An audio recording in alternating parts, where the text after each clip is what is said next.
البحر فأتبعهم فرعون وجنوده بغيا وعدوا حتى إذا أدركه الغرق قال آمنت أنه لا إله إلا الذي آمنت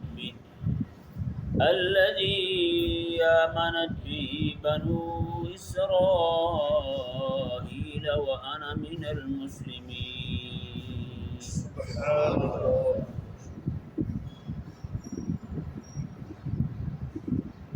اللہ تبارک و تعالی نے پچھلی آیت مبارکہ آیت نمبر 99 میں حضرت سیدنا موسیٰ علیہ نبینا وعلیہ السلام کی آیت نمبر 88 میں مانگی جانے والی دعا کی قبولیت کا معجزہ سنایا۔ فرمایا کہ اے موسیٰ و ہارون، تمہاری دعا کو قبول کر لیا گیا ہے۔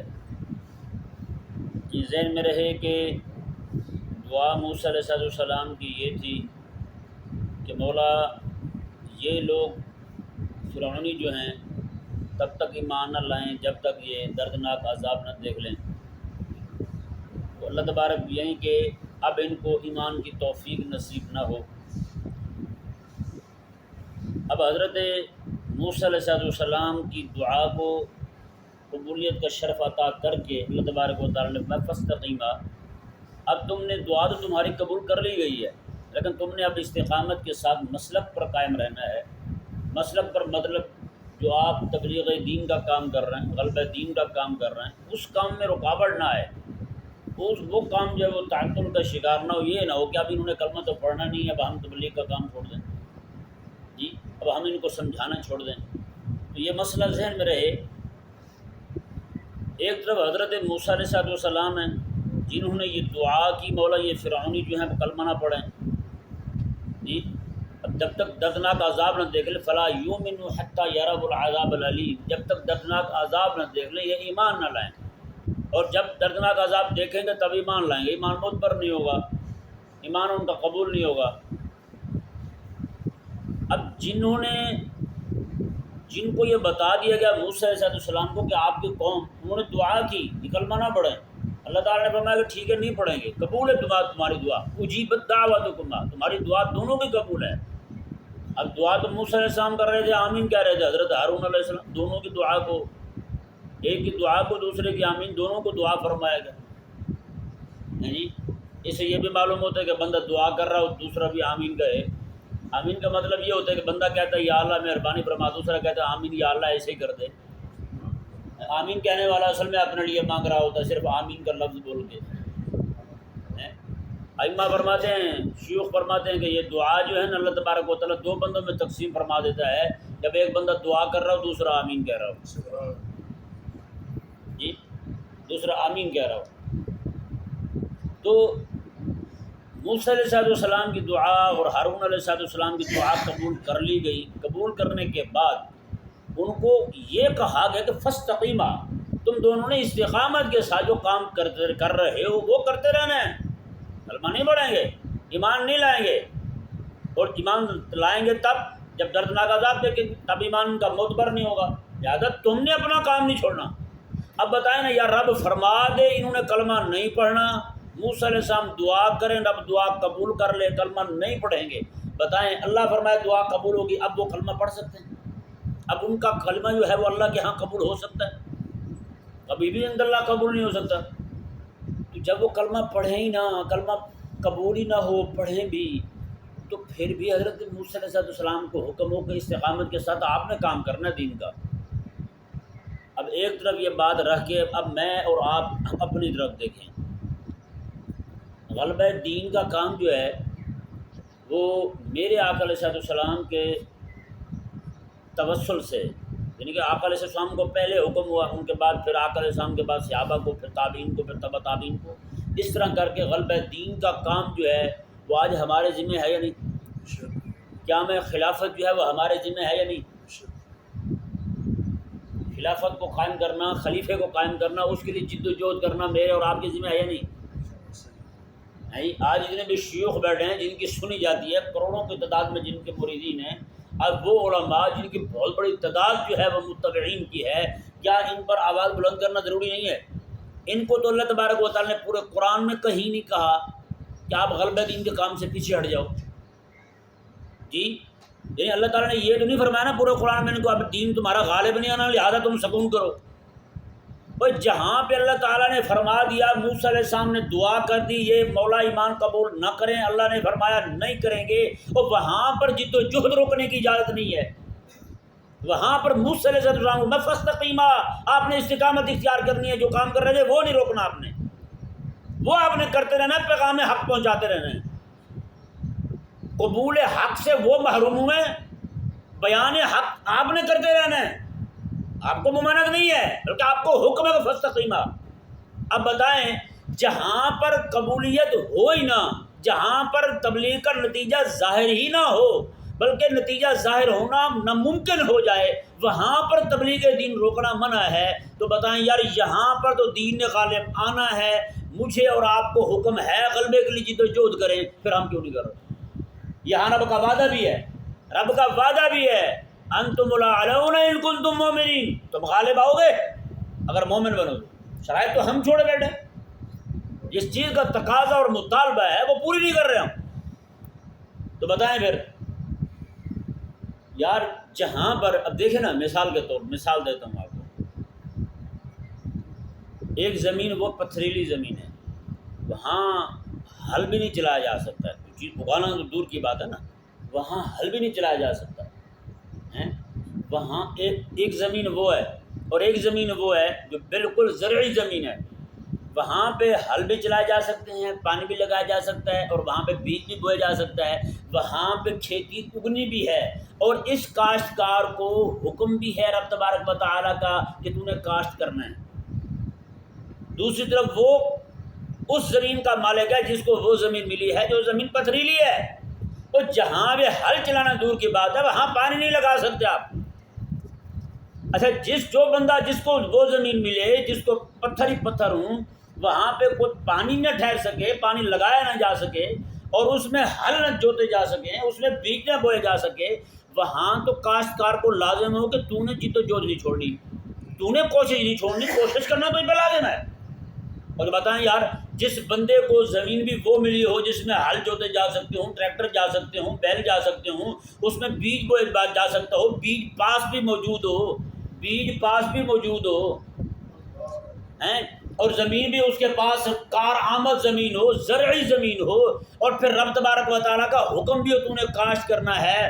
بتائیں وہ پتھریلی زمین والے کو ہاتھ کھینچنا جائز نہیں ہے، اور زرعی زمین والا ہاتھ کھینچ کے پیچھے بیٹھ جائے مایوس ہو کے کیسے کریں گے کیا کریں گے؟ بتائیں اس کی جان کیسے چھوٹ سکتی ہے؟ یار سچی بات کہہ رہا ہوں، بہت بڑا قصور ہوا ہے ہم سے، بہت بڑی کوتاہی ہوئی ہے ہم سے کہ آج نعوذ باللہ من ذالک پوری دنیا کے مسلمان جو ہیں وہ ایک تو خلافت کو چھوڑ ہی چکے ہیں، بالکل یہ چھوڑ چکے ہیں خلافت کو، اور دوسرا بڑا نقصان یہ ہے کہ خلافت کا نام بھی نہیں لیتے. خلافت تو رہی نہیں نا، خلافت کا جو صاحبان تھا امت مسلمہ کے سر پر آج وہ نہیں رہا، اس کی وجہ سے آج کفر کی شرک کی آندھیاں اور ان کی سخت دھوپیں وہ ہمارے دماغوں کو کھڑا رہی ہیں. تو ایک طرف تو یعنی کہ خلیفہ جو ہے نا اس کا ایک صاحبان تھا خلافت کا، وہ ہمارے سر سے اتر گیا، اور دوسرا بڑا ظلم ہمارے ساتھ یہ ہوا ہے کہ ہمارا جو نقصان ہوا ہے ہمیں اس نقصان کا دکھ بھی نہیں. ظاہری بات ہے کسی کو کسی چیز کا دکھ ہوتا ہے تبھی تو بھی کھوئی ہوئی چیز کو حاصل کرنے کی کوشش کرتا ہے. آپ دیکھیں نا کتنے لوگ ہیں جن کو ہر مہینے کورٹ کی پیشیاں پڑتی ہیں، ہر مہینے جاتے ہیں پیشی دینے کے لیے نہیں جاتے. یار میرا 5 مرلے کا پلاٹ تھا، یار دبا لیا کسی نے، ہر مہینے جا رہا ہے پیشی کے لیے. اور یار تیری اتنی بڑی بات تجھ سے چھین لی گئی خلافت ہے، اور خلافت کے زور پر ہی تیرے باقی شعائر اسلامیہ قائم ہوتے ہیں، بپا ہوتے ہیں، وہ سارا دین ہی تجھ سے چھین لیا گیا. تو اکیلی عبادت لے کے چل رہا ہے، صرف مذہب ہے تیرے پاس، تسبیح ہے یا نماز ہے بس، اور زیادہ ہی زور لگا لیں تو عوام کے پاس قرخانی ہے، چلیسنا ہے، اور سہ بابوں کے پاس اور کیا بچا ہے ہمارے پاس. تو بھائی یہ ذہن میں رہے خلافت سے ہی سارا کچھ قائم ہونا ہے. آپ مدینہ منورہ میں کتنی جنگیں ہوئی ہیں وہ ساری کی ساری اسی نظام حکومت نبویہ کو بچانے کے لیے تھی، اسی نظام حکومت کو بچانے کے لیے تھی. آپ عہد کو دیکھ لیں مدینہ سے ٹکرانے آئے ہیں، خندق کو دیکھ لیں مدینہ سے ٹکرانے آئے ہیں، ان کی ریاست پاش پاش کر دیں گے، کس کی آج وہ سارے پھر میرے کریم آقا علیہ السلام کو جہاں کہیں بھی اطلاع ملتی فلاں آ رہے ہیں، میرے آقا علیہ السلام روانہ ہو جاتے ہیں، ہاں جی ادھر آ رہے ہیں، ادھر روانہ ہو جاتے ہیں آقا علیہ السلام، تبوک جا رہے ہیں، کیوں جا رہے ہیں آقا علیہ السلام تبوک جا رہے ہیں؟ اتنے سینکڑوں میل 900 سے زائد میل کا سفر کیا ہے، 1500 کلومیٹر سفر سے زیادہ سفر بنتا ہے، میرے آقا علیہ السلام نے سخت گرمی میں سفر کیا ہے، رمضان المبارک کے مہینے میں حضور نے سفر کیا ہے، آقا علیہ السلام تبوک جا پہنچے ہیں، کیوں؟ مدینہ میں اطلاع ملی تھی کہ ہرقل جو ہے وہ مدینہ منورہ پہ حملہ کرنے کے لیے آ رہا ہے، مدینہ پہ حملہ کرنے، کس پہ؟ ریاست پہ حملہ کرنے آ رہا ہے، ہاں جی وہ نظام حکومت نبویہ جو میرے آقا علیہ السلام نے رب تبارک و تعالیٰ کا خلیفہ ہونے کے ناطے قائم کیا تھا، اسی نظام سے ٹکرانے آ رہا ہے۔ وہ یار میرے آقا علیہ السلام کو اطلاع ملے کہ ابھی دشمن گھر سے تیاری کر رہا ہے، میرے آقا علیہ السلام اس کے دروازے پہ جا پہنچے، آج وہ میرے گھر میں گھس کے مسلمانوں کی ماؤں بہنوں بیٹیوں کی عزتیں تار تار کر رہا ہے، مسلمانوں کے بچوں کو قتل کیا جا رہا ہے، مسلمانوں کی بہنوں بیٹیوں کے جسم کے ٹکڑے کر کے اور برما میں کباب بنا کے کھائے جا رہے ہیں، مسلمانوں ماؤں بہنوں بیٹیوں کو جناب ابو غریب جیل کیا ہو، جناب افغانستان کی جیلیں ہوں، چاہے عراق کی جیلیں ہوں یا پھر امریکہ کی جیلیں ہوں، جگہ جگہ مسلمانوں کی ماؤں بہنوں بیٹیوں کو قید کیا جا رہا ہے اور ان کے ساتھ ناروا سلوک کیا جا رہا ہے۔ جتنے بھی لوگ اسرائیل کی قید جیل میں قید ہوتے ہیں، کسی کا بھی دماغی توازن ٹھیک نہیں ہوتا جب واپس آتے ہیں، الا ماشاء اللہ کرنٹ کے جھٹکے لگائے جاتے ہیں بہنوں کو بیٹیوں کو۔ آج ظالم ہمارے گھر میں گھس چکا ہے، آخر کیا وجہ ہے؟ قسم خدا کی کہہ رہا ہوں، صرف وہ خلافت والا مسئلہ۔ آج خلیفہ ہمارا مقرر ہو جائے، یہی پوری دنیا کے کافر جو ہے نا یہ دم دبائے بھاگتے پھر رہے ہوں گے، کتے کی طرح دم نہ ہلائیں تو میرا نام بدل دینا یار۔ یہ میں قرآن کریم پر اعتماد کرتے ہوئے کہہ رہا ہوں، رب کا وعدہ ہے یار، آپ تو وہ کاشتکار ہو، زمین رب تبارک و تعالیٰ نے آپ کو زرعی دی ہے، پانی بالکل نکے پہ موجود ہے یار، پانی نکے پہ موجود ہے۔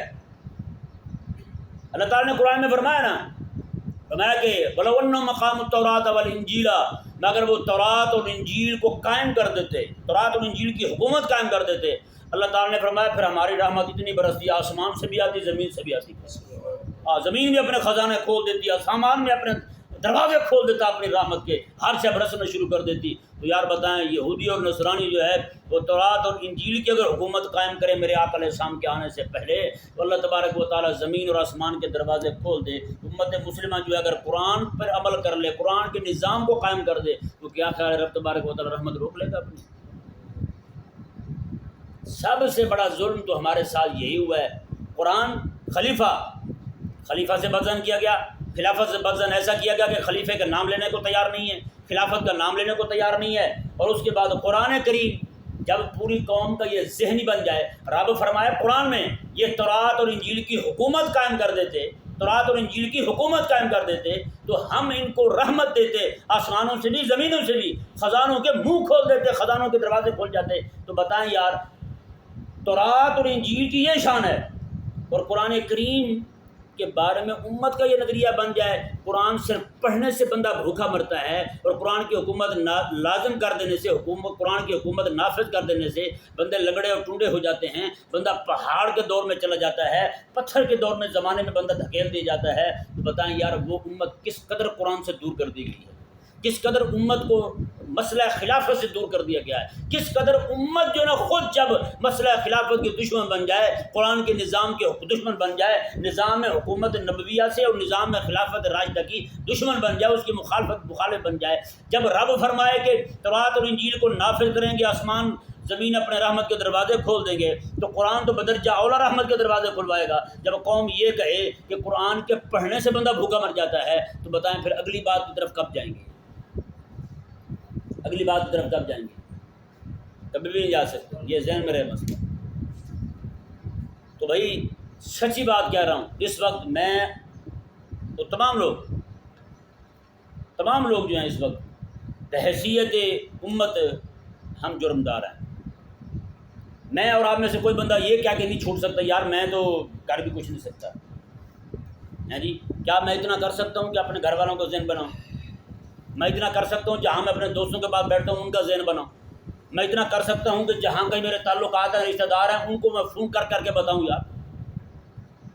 یا بتائیں نا کتنے ابھی کسی کو پتہ چل یا زلزلہ آنے والا ہے، 10 منٹ بعد زلزلہ آئے گا، تو بتائیں یار میں اور آپ کتنے لوگوں کو فون کریں گے؟ صحیح بتائیں یار کتنا لوگوں کو فون کریں گے؟ اچھا ابھی کسی کو پتہ چل جائے جناب آج 12 بجے رات کو 12 بجے پیٹرول جو ہے 50 روپے مہنگا ہونے والا ہے، ہم کتنے لوگوں کو فون کریں گے؟ جلدی پہنچو پیٹرول ڈلوا لو یار، 50 روپے پورا لیٹر پیچھے مہنگا ہو رہا ہے یار، کیا نہیں بھروا لو، فلانا کر لو، کریں گے نہیں کریں گے؟ تو اس کا مطلب یہ ہے ہم نے باقی ساری چیزوں کو اہمیت دی، اس مسئلے کو اہمیت دی۔ آج کتنے پیر بیٹھے ہوئے ہیں، کتنے علماء بیٹھے ہوئے ہیں، بتائیں ان کے منہ سے کبھی خلافت کا لفظ نہیں سنا۔ وہ خود جو ہے نا نظام باطل جو ہے اس کے جناب وہ کوئی کسی نے کندھا دیا ہوا ہے، کوئی قدموں سے چل کے اس کا ساتھ دے رہا ہے، کوئی زبان سے ساتھ دے رہا ہے، وہ کتابیں لے کے اس ظالمانہ نظام جو ہے، باطل نظام جو ہے اس کا ساتھ دے رہا ہے، اور اس نظام کے لیے جس نظام کو میرے کریم آقا علیہ السلام نے قائم فرمایا تھا اس کے لیے بیٹھے ہوئے ہیں سارے ہاتھ پہ ہاتھ رکھ کے، امام مہدی آئیں گے تو وہ قائم کریں گے۔ تو اپنے گھر بنا لے، کوٹھے بنگلیاں بنا لے، کوٹھیاں اور بنگلے بنا لے، ہر چیز قائم کر لے، جی اپنے بچوں کے لیے اتنا نظام قائم کر لے، اور جب اللہ تعالیٰ کے دین کی بات آئے امام مہدی آگے کریں گے۔ جی آج پوری دنیا کے مسلمان جو ہیں جن کے پاس کو 4 گولے بم ہیں، اپنے اپنے ملک کا دفاع کر رہے ہیں نہیں کر رہے ہیں نا؟ اگر آپ جو یہاں پہ سوئے ہوئے ہیں کسی سبب سے سوئے ہوئے نا، تو بتائیں یہ سارا کچھ کر سکتے ہیں تو اللہ تعالیٰ کے دین کے لیے کیوں نہیں کر سکتے؟ اس کا مطلب یہ ہے کہ ہم نے اللہ تبارک و تعالیٰ کے دین کے غلبے کے معاملے کو سنجیدہ ہی نہیں لیا بھائی، سیدھی بات ہے، ہم نے سنجیدہ ہی نہیں لیا۔ اب میں ہوں مثال کے طور پر، میں جس بندے کا بیعت ہوں، میں اس بندے کو تو زور لگا سکتا ہوں نا، میں اس کو جا کر پکڑوں، ہاں جی حضرت آپ جو ہے نا آپ ذرا مہربانی کریں، آپ جو خلافت بانٹ رہے ہیں یہ ریوڑیوں کے حساب سے آپ کے 35,000 خلیفے ہیں، 50,000 مرید ہیں آپ کے، تو آپ مہربانی کریں، یہ والی خلافت سے بڑی خلافت وہ ہے جو میرے لجپال نبی علیہ السلام دنیا سے جانے سے پہلے حضرت ابوبکر، عمر، عثمان اور علی کو دے کر گئے۔ جو خلافت میرے آقا علیہ السلام نے قائم فرمائی ہے، حضور اس خلافت کی بات کریں۔ آپ سے بیعت کر کے مرغیاں پھنسا رہے ہیں ان سے انڈے کھانے کے لیے اور ان کی جناب باقی ساری چیزیں حاصل کرنے کے لیے، تو آپ وہ بیعت کیوں نہیں کرتے جو میرے آقا علیہ السلام نے بیعت فرمائی تھی دین کے غلبے کے لیے؟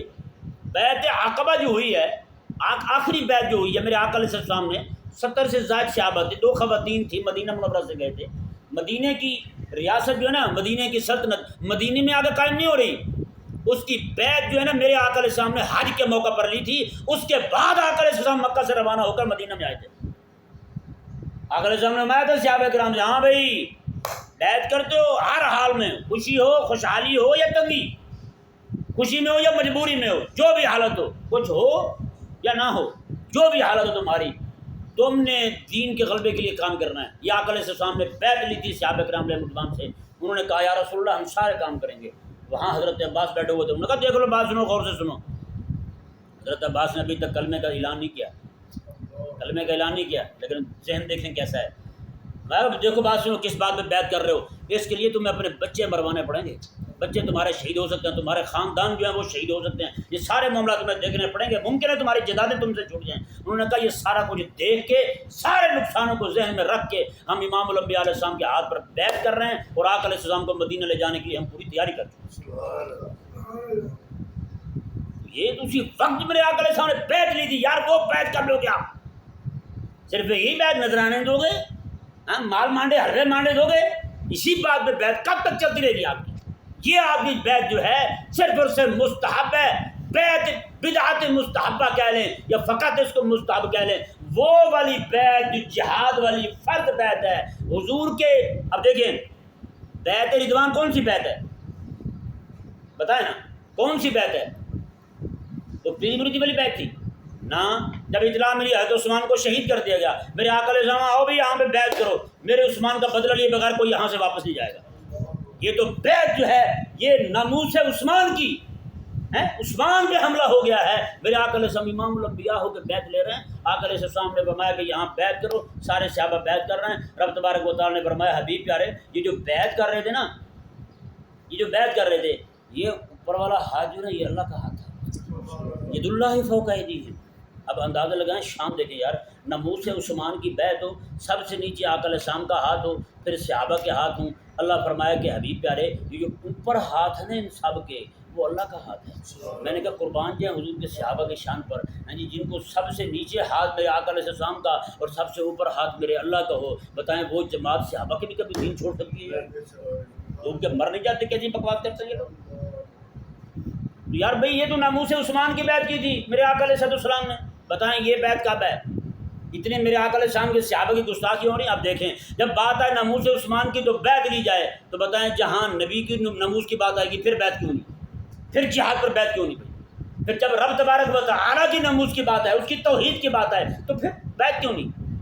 یہ ساری بیعتیں چھوڑ کے آپ صرف وہ بڑی بیعت لے رہے ہیں جس میں تسبیح پکڑائی اور جناب اللہ اللہ پڑھتے رہے اور چھٹی. سچی بات ہے کوئی بھی نہیں چھوٹ سکتا, ہر ایک پر لازم ہے. اللہ تبارک و تعالیٰ نے ان کو فرما دیا موسیٰ تیری دعا قبول ہے, اے ہارون تیری دعا قبول ہے. نہیں لائیں گے ایمان, اب عذاب دیکھیں گے تب ان کے منہ سے کلمہ جاری ہوگا, اور دردناک عذاب دیکھیں گے تب منہ سے کلمہ جاری ہوگا, اور اس وقت ان کا کلمہ قبول بھی نہیں کروں گا میں.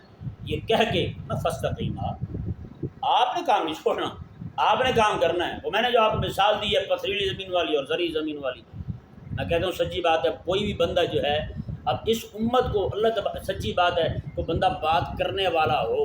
غوث پاک کو محی الدین کیوں کہتے ہیں؟ الشیخ الامام عبد القادر جیلانی رضی اللہ تعالیٰ عنہ کو محی الدین کیوں کہتے ہیں؟ آپ نے جو حالات بیان کیے نا, ہماری کتاب حضور غوث اعظم کے مجاہدانہ زندگی اور موجودہ خانقاہ نظام ذرا پڑھ کے دیکھیں, اس کی پہلی جلد آپ کو پتہ چلے. آپ بغداد میں بغداد کے حالات ناگفتہ بہی ہیں, قسم خدا کی میں کہتا ہوں. وہ غوث پاک نے جو حالات لکھے ہیں وہ والے آپ اپنے سامنے رکھیں, اور آپ اپنے ملک کے حالات دیکھ لیں, آپ کو ایک ذرہ برابر فرق دکھائی نہیں دے گا. آپ کہیں گے یار یہ شیخ جو ہیں ہمارے دور کی بات کر رہے ہیں, حالانکہ وہ اپنے دور کی بات کر رہے ہیں. ان کے دور میں جو حالات تھے تو عبد القادر کھڑے ہوئے ہیں, عبد القادر نے جد و جہد کی, آپ نے مدرسہ قائم کیا, مدرسین تیار کیے, مؤلفین تیار کیے, مصنفین تیار کیے, مبلغین تیار کیے, مجاہدین تیار کیے. جتنے بھی اقامت دین اور غلبہ دین کے لیے لوگ درکار تھے وہ ساری کی ساری ایک ایک جماعت جو ہے ہر شعبے کی آپ نے تیار کر کے امت کو دے دی. جی کئیوں کو بٹھا دیا کتابیں لکھنے کے لیے. امام عبد الغنی, امام جو ہے نا ابن قدامہ رحمہ اللہ, اتنی بڑی کتاب المغنی آپ نے لکھی, اور ان کے علاوہ ائمہ جو ہے اتنے مصنفین آپ نے تیار. پھر مجاہدین دیکھیں, حضرت زین الدین ابن نجار رحمہ اللہ, جی سلطنت یہ فاطمیہ حکومت جو تھی ان کے پرچے اڑانے والا بندہ غوث پاک رضی اللہ تعالیٰ عنہ کے شاگرد ہے. پورے مصر کے اندر فاطمی حکومت کے قلعوں کی, گلیوں کی, بازاروں کی, محلات کی سب کے نقشے بنا کے سلطان صلاح الدین ایوبی کو دے کر کے اس کو حملے کی راہ دکھانے والا بندہ عبد القادر جیلانی کے شاگرد ہے. ہم نے کیا تیار کیا ہے؟ ہم نے صرف میلاد کے جلسے پڑھنے والے, گلے پھاڑ پھاڑ کے جناب اس طرح کی باتیں کر کے جان چھڑانے والے لوگ تیار کیے ہم نے. جو ایک پیسے دیکھے بغیر تقریر کرنے نہ ہے وہ لوگ تیار کیے ہم نے. تو بتائیں پھر کام کیسے ہو سکتا ہے؟ کبھی بھی کام نہیں ہو سکتا. اس کے لیے بھائی ایک بندے کبھی کا بندہ جو ہے نا, ہاں اٹھے گا ضرور ایک بندہ, اس کے ساتھ پھر باقی لوگ اللہ تبارک و تعالیٰ مخلصین کی جماعت لگائے گا, تب جا کے یہ کام ہوگا. لیکن میں اور آپ ماں و شما میں سے ہر ایک بندے پر لازم ہے جتنا ہم سے ہو سکتا ہے اتنا تو زور لگائیں. بچے کی روٹی کی اتنی فکر ہے, کتنا زور لگاتے ہیں. اللہ تعالیٰ کے دین کے لیے کتنا زور لگایا. تو میں یہ آدھا گھنٹہ آپ کے سامنے بول کے بری ذمہ ہو جاؤں گا؟ کبھی بھی نہیں. سچی بات میرے اوپر لازم ہے کہ میں جتنے دوستوں کے ساتھ, جتنے متعلقین ہیں, جتنے میرے ساتھ تعلق رکھنے والے ہیں, سب کا ذہن بناؤں. میں لکھ سکتا ہوں تو لکھوں, بول سکتا ہوں تو بولوں, کسی کے بعد جا کے سمجھا سکتا ہوں تو جا کے سمجھاؤں. بھائی میرے آقا علیہ السلام کو دیکھیں نا, آقا علیہ السلام نے کس طرح تبلیغ فرمائی ہے. وہ ایک دن ایسا ہے آقا علیہ السلام کی زندگی مبارک کہ آقا علیہ السلام نے غلبہ دین کی بات نہ کی, کسی کو جا کے سمجھایا نہ ہو. میں اور آپ ہم بھی اپنی زندگی دیکھ لیں, ہم اپنا کام دیکھ لیں, پورے دن میں کتنے لوگوں کا ذہن بناتے ہیں. اس لیے میں کہہ رہا ہوں ہر بندے پر لازم ہے وہ گھر میں بیٹھتا ہے گھر والوں کو سمجھائے, محلے میں بیٹھتا ہے محلے والوں کو سمجھائے, رشتہ داروں میں بیٹھتا ہے رشتہ داروں کو سمجھائے. جہاں بھی بیٹھا ہے وہ صرف ایک ہی بات کرے, حضور کے نظام حکومت نبویہ کی, اس کے غلبے کی, نظام خلافت راشدہ کی بات کرے, اور تب جا کے لوگوں کا ذہن بنے گا تو یہ کام ہوگا, وگرنہ یہ کام ہونے والا نہیں. اللہ تبارک و تعالی ہم سب کو سمجھنے کی توفیق عطا فرمائے.